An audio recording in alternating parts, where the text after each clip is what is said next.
In this video today, I am going to show you how I colored this particular 3D object in Bambu Studio. And to help with the coloring, I've used this Wacom tablet that I purchased off of Amazon, and it does make it much easier over trying to use the mouse.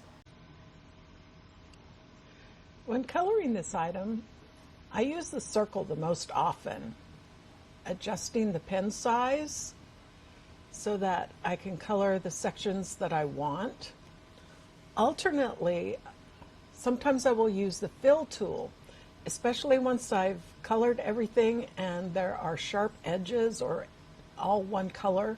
Like for instance, if I wanted to change everything that's white to yellow, I would just click this, connect it same color, and then click it, and everything will turn yellow.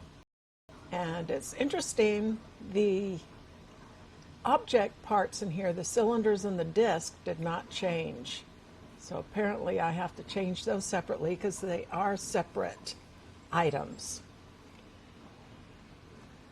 Now the edge detection only works if you've got sharp edges. And in this particular model, there aren't really that many sharp edges. You can adjust the smart fill angle to try and adjust it a bit and get it started and just do sections. And that's what the smart fill angle would be for. But I've found that doesn't really work well for this model. And so for the most case, I use the circle tool because I have better control over what I am coloring in this way.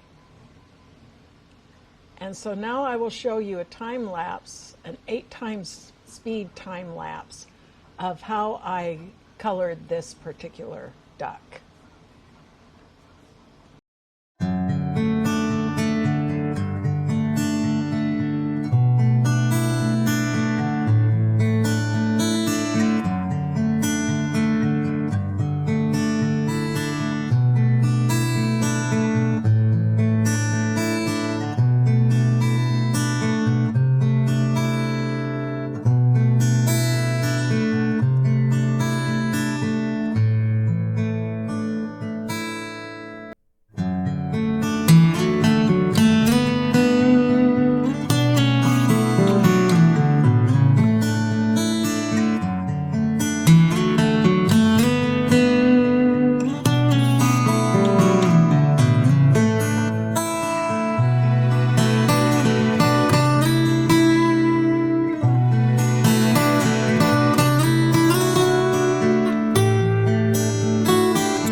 painting some fuzzy skin onto the smooth flat bottom just to give it a little more texture. And here is the final printed out duck. And I hope you enjoyed this video. Thanks for watching.